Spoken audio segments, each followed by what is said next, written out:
ask yourself a dangerous question. Why do you obey? Not just the laws, but the invisible chains. Why do we, as a species, have an almost biological hunger for someone to lead us, to judge us, to tell us what is right and what is wrong? Most people spent history searching for a kinder master. But there was one man who spent his life trying to kill the very idea of a master. His name was Mikhail Bakunin. He didn't just fight kings. He fought the ghost behind every throne. He didn't just hate the state. He hated the psychological cradle that makes us crave the state. He was an aristocrat who chose the gutter, a prisoner who escaped the frozen hell of Siberia to cross 3 continents, a man so dangerous that even Karl Marx feared him. Bakunin's life was an impossible adventure, but his philosophy was a terrifying mirror. He claimed that as long as we have a God in heaven, we will have a tyrant on earth. And as long as we seek authority, we are not yet fully human. Today, we explore the life of the world's most restless soul to answer the ultimate question. Are you truly free, or are you just looking for a better cage? Most men are broken by the silence of a cell. When Mikhail Bakunin was chained to the walls of the Peter and Paul fortress, losing his teeth to scurvy and his youth to the damp darkness, the Russian Empire thought they had finally buried the volcano. They were wrong. You see, authority can imprison a body, but it struggles to comprehend a mind that has already deleted the concept of permission. Bakunin's escape from Siberia wasn't just a feat of physical endurance. It was a psychological middle finger to the very idea of an end. He walked, rode, and sailed across half the globe, from the frozen edges of Russia to Yokohama, then San Francisco, and finally London. Why? Because to Bakunin, the world was not a collection of borders and laws. It was a playground of static energy waiting for a spark. But here is the chilling part of the story. While Bakunin was risking everything for a breath of unfiltered air, thousands of his fellow prisoners remained. Not just because of the chains, but because of a deeper, more invisible anchor: the comfort of the cage. Bakunin realized that authority isn't just maintained by soldiers. It's maintained by the terrifying realization that if you leave the prison, you are suddenly responsible for your own survival. Most people, even in their suffering, find a strange, twisted security in being told what to do. They hate the whip, but they fear the horizon even more. Bakunin's life poses a question that still haunts us in our modern offices and social hierarchies. If the door to your cage was left wide open today, would you actually have the courage to walk out? Or would you wait for someone to tell you it's okay? Bakunin didn't just want to burn down parliaments. He wanted to dismantle the blueprint of the human soul. He saw a fatal flaw in our evolution. We created God, he argued, by taking everything beautiful about ourselves, our justice, our love, our power, and projecting it into the clouds. We stripped ourselves naked to dress an idol in gold. And then, we did something even more tragic. We knelt before our own creation and called ourselves sinners. This is where Bakunin's philosophy turns into a psychological war. He understood that the state is merely the earthly shadow of God. If you believe in a supreme being who knows all and judges all, you have already accepted the logic of the dictator. You have trained your brain to seek a higher authority to solve your problems. Think about the modern world. We don't call it divine right anymore, but we still look for the expert, the leader, or the system to save us. Bakunin looked at this and saw a spiritual sickness. He believed that God was the ultimate excuse for human laziness and cowardice. By killing the idea of a master in heaven, he wasn't trying to create an immoral world. He was trying to force us to grow up, to stop being children waiting for a father's blessing, and to start being creators of our own values. He didn't want you to believe in him either.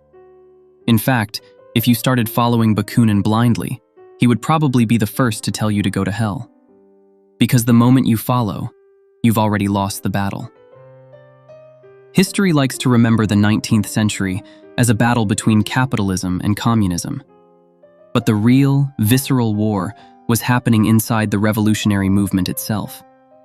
It was the clash between the scientific socialist Karl Marx and the wild storm Mikhail Bakunin. Marx wanted to capture the state. Bakunin wanted to vaporize it. Bakunin looked at Marx's theories and saw something that no one else dared to say at the time. He saw a new kind of tyranny hiding behind the word equality. He warned that if you replace a king with a people's committee, you don't get freedom. You get a red bureaucracy, a class of intellectuals and scientists who will rule over the masses with even more cruelty than the old aristocrats. When the people are being beaten with a stick, Bakunin famously said, they are not much happier if it is called the people's stick. This wasn't just a political disagreement. It was a deep psychological insight into the nature of power. Bakunin understood that power doesn't corrupt people. Power attracts the corruptible. He knew that the master doesn't disappear just because he changes his clothes. Marx believed we could use the chains to reach liberation. Bakunin knew that a chain, no matter how beautifully painted, can only do one thing: bind. Bakunin died in 1876, but he left behind a ghost that still wanders through every corridor of power. He didn't leave a blueprint for a perfect society, because a blueprint is just another set of walls. Instead, he left a warning. He knew that freedom is not a destination. It's a state of permanent rebellion. The most uncomfortable truth Bakunin forces us to face is that we are complicit in our own subjugation.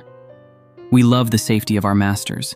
We love the likes, the social scores, and the career ladders, because they give us a sense of direction in a chaotic universe.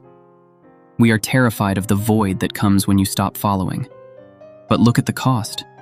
By choosing safety over autonomy, we have become hollow. We have traded our wild, unpredictable human spirit for a predictable, manageable existence. Bakunin's life was an attempt to prove that even if you lose, even if you end up in a dungeon in Russia or a grave in Switzerland, the act of saying no is the only thing that makes you truly alive. He wasn't an optimist. He was a realist who understood that the struggle for liberty is eternal. There will always be a new king, a new algorithm, a new supreme truth trying to claim your soul. The question isn't whether the world will ever be perfectly free. The question is, are you willing to be the one person who refuses to bow, even when everyone else is on their knees? We started this journey with a question. Why do you obey? If Bakunin were standing here today, he wouldn't ask you to join a party or carry a flag. He would ask you to look in the mirror and find the officer inside your own head. The part of you that tells you to stay quiet, to fit in, to seek permission before you dream. Freedom is a heavy burden. It's cold, it's lonely, and it offers no guarantees. Most people will choose the golden cage every single time. But for the few, the restless, the volcanoes of the world, there is no other way to live. Because as Bakunin showed us, it is better to be a rebel in hell than a slave in a perfect paradise. The chains are real, but the keys have been in your hand the whole time. You just have to be brave enough to turn them. Thank you for walking through this fire with me today. Exploring the mind of Mikhail Bakunin is never easy. It challenges everything we are taught to value. But in a world that feels increasingly controlled, perhaps his wild storm is exactly what we need to wake up. If this deep dive into the psychology of authority resonated with you, consider subscribing to join our growing community of thinkers. Your support allows me to keep producing these long-form philosophical essays. What do you think? Was Bakunin a visionary who saw the future of tyranny, or was he a dangerous dreamer? I'll be in the comments section waiting to hear your thoughts. Until next time, stay restless, stay free, and most importantly, keep questioning the ghosts.